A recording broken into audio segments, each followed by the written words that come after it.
Hi, welcome to Aqua Occult Tarot.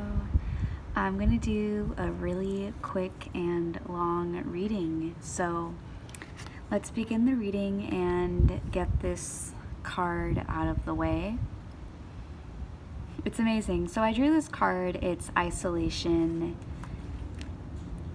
It's basically saying that this man gets invited out to occasional parties and he turns the invitation down because he always thinks to himself like, okay, what should I wear? He's the type of guy who bought a tuxedo one time and just in case, but he won't wear it because he might spill something on it.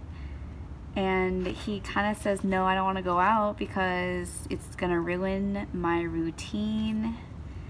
And he tries meeting people, but he hasn't met anyone of his caliber. He stays at home a lot. He's quite blue.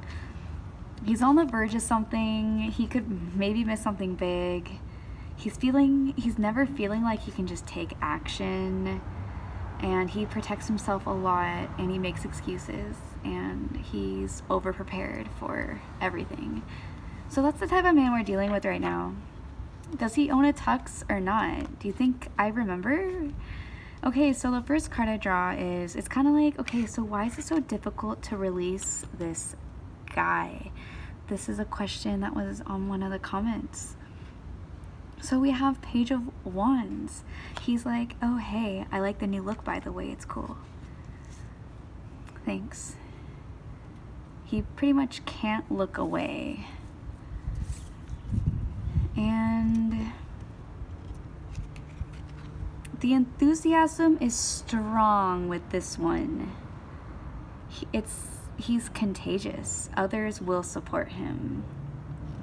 He's a lot more developed in the confidence area than the skills area. And we can't find him. He turned his back. And he cannot write without making mistakes. And he's a little inexperienced and he's rediscovering something. His heart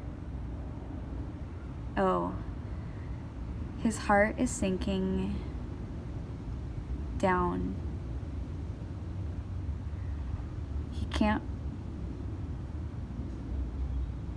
He's eager to learn it all.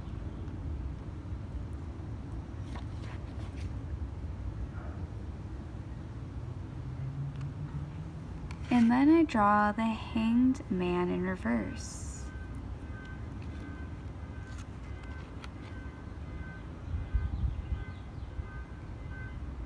We can't find him anymore. He's turned his back on us. This is the card of the traitor. He's scared. If he runs back to his comrades without a scratch on him, he will be humiliated. A new sense of humility. She's the best chance he's got.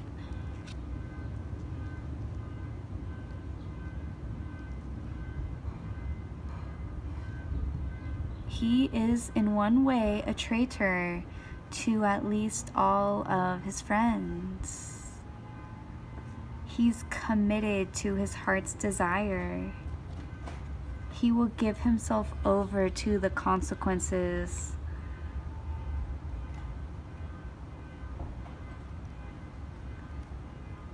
His instincts tell him to move, but it's impossible. He's going mad.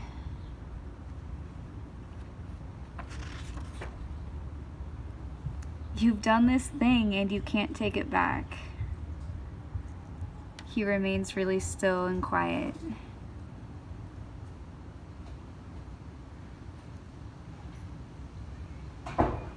And then we have the Hermit, who comes and asks a question. Hey, who do you think should decide my ex's limits? You or her?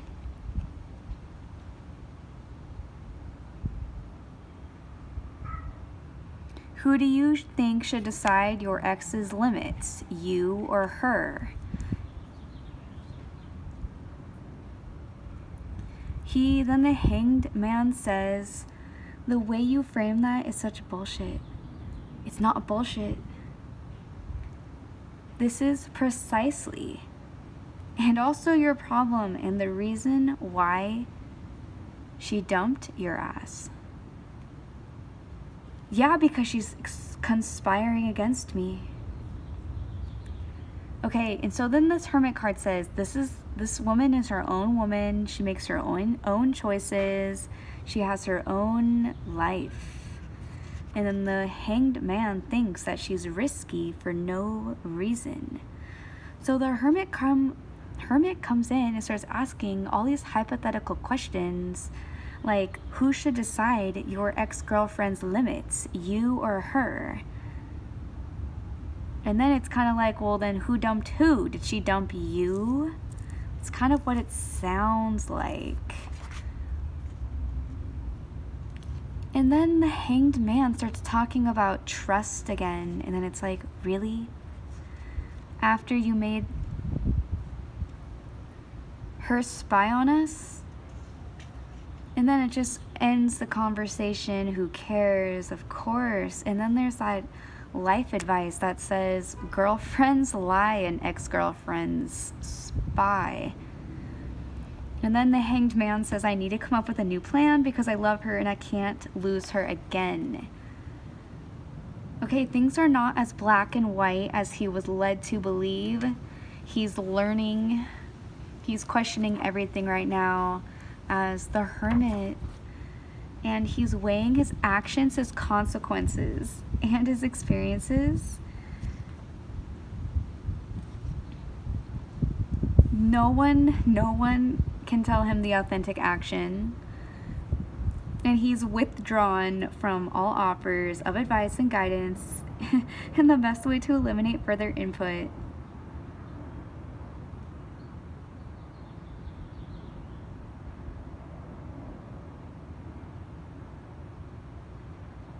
You have all you need. And just don't look to other people for the answer anymore. The Hermit, the Hanged Man, and the Page of Wands. All the guys hanged. This guy is so cool looking. The Hanged Man. Okay, and then I wanted to draw some more cards, so I was like, okay, let's draw another and see what happens. So I got the Ace of Coins, and it was just like a really good little luck charm type of energy for this man. I was like, okay, that's good. And it's just like, oh, you were the luckiest of all the aces. It's a seed, it's the possibilities.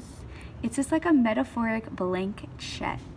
So dream big, work hard, and you're super physically healthy and you're in fulfilling relationships. I was like, yeah. And then I drew the Star card, which is just another amazing card. And commitments have been tested both internally and externally. And to tell the truth, he feels pretty battered and worn out. Luckily, he gets to visit the Star. He's getting to go visit the Star again. How lucky is he? The Star. It's a gentle card. It has cooling, dripping water, soft light of stars, sweet fragrance of the lotus blossoms, and a welcome respite. He is allowing the water to pour over him, clean him, heal him, and restore him.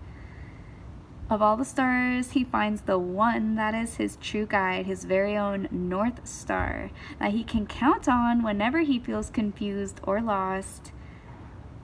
His spirit, he is soothing and inspiring his spirit just when he needs it the most. Ready? And then the Hanged Man says, I need you to trust me. Calm waters. So no idea what's going on, but I decided to draw some more oracle cards. So I drew the Pleiades card from the Work Your Light Oracle deck. And it talked about how there is a group of people that are dedicated to raising the vibration of the planet and they share their new consciousness through creations and technology. They have been incarnated on Earth since the beginning of humanity. So, creations and technology. So they have a double missioned soul, and they are uniquely needed, and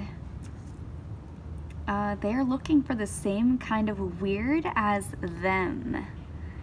They are close by if you're looking for them. And I also drew another Worker Light Oracle card called Soul Family.